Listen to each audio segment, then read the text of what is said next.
I'm Shauna Rappaport, Director of Strategic Programs with Green Biz Group. We are here at Verge Hawaii, and I am delighted to be joined this morning by Ramsey Tom, who is the Cultural Sustainability Planner for PBR HAWAII and Associates. Welcome, Ramsey. Thank you, Shauna. It's good to be here again.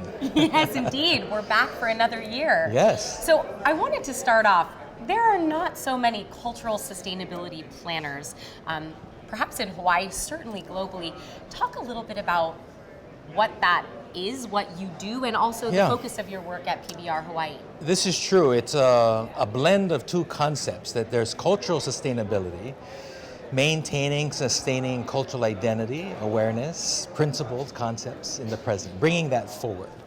And then there's just the notion of sustainability at large and all of the things that entail sustainability. So PBR HAWAII and Associates, which is a permitting, planning, and landscape architectural firm, works with organizations in Hawaii to provide those types of services. And what I do in particular is help to align context and content, what the building might look like, what the landscape is, and whether it's appropriate to our places or not. What determines whether something's appropriate or not? Oftentimes people want to bring in landscaping from the continent, from the mainland, and bring it here to Hawaii. And while it may be pretty, it may be an invasive. And in the process of doing that, we introduce unsustainable practices. For instance, our koki frog that we now have here, many of the pests that we have here in Hawaii came with our landscaping.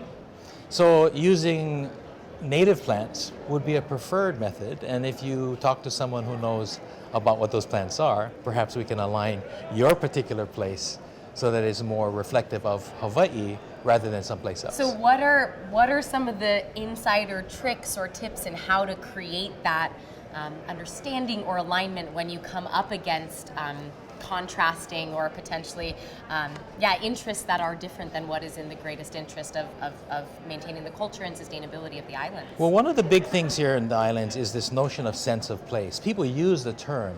What does that really mean? And I think that's one way of introducing these concepts, is that you are in a place that is unique to the rest of the world. Let's not bring the rest of the world here and change this to look like it. In fact, there are some marketing benefits to being unique, the differentiation, rather than having our visitors come to Hawaii and say, well, this looks like the place I just left. Why did I spend all this time and money coming to a place that looks like the one I just came from, right? And so to maintain its authenticity, its genuineness, is part of the process, aside from the environmental impacts of introducing invasive species to the place. Certainly. Let's talk for a moment about energy and sort of the context of our being here at Verge Hawaii and the governor's mandate around 100% renewable energy.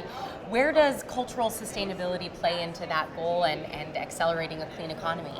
I think it's critical to the entire conversation, considering where we are on the planet, the most remote inhabited place on the planet. So if we're not producing it ourselves, we're importing it, whether it's food for energy or fuel for mechanics, et cetera, et cetera. And that dependency on an outside source for these kinds of things really makes us vulnerable. So our vulnerabilities really require us to look at principles and initiatives like this. At some point in time, being able to rely on indigenous sources of fuel and energy, renewable energy sources being one of those approaches, the concept anyway, of finding things that don't have to come from somewhere else. The general sustainability equation that the farther from your resources that you are, the less sustainable you are. And we happen to be blessed here in Hawaii with resources that are literally at our fingertips. For those folks who aren't in Hawaii, I want to close with one final question. What would be, not every organization or company, a lot of the green biz communities, companies representing diverse sectors, not everyone has a cultural sustainability planner. What would be your sort of word of advice or wisdom about how folks can embody cultural sustainability planning in their own roles or bring that wisdom into their own companies? I think starting with the equation of sustainability that says that when you are closer, when you can reduce the delivery system, you've already improved your sustainability. If you can look to the culture of that place, perhaps before you even arrived, the people that learned how to live there long before ships and planes or trains, there's something to be learned from that and how to bring that forward. So the cultural sustainability says our relationship with our resources allowed us to live here successfully. And while we supplement some of the things that we may not have with other things from elsewhere, let's start there first, right? And so asking someone from the place, that sense of place, talking to those who know, rather than too quickly importing things from elsewhere, because they may have been successful elsewhere, but it may not be relevant to the places that we're importing them to. Well, thank you for bringing such deep context and wisdom and localized perspective and presence to Virtual Hawaii this Thanks, week. Anna. It was great chatting with you, and we look forward to seeing you the rest of the week.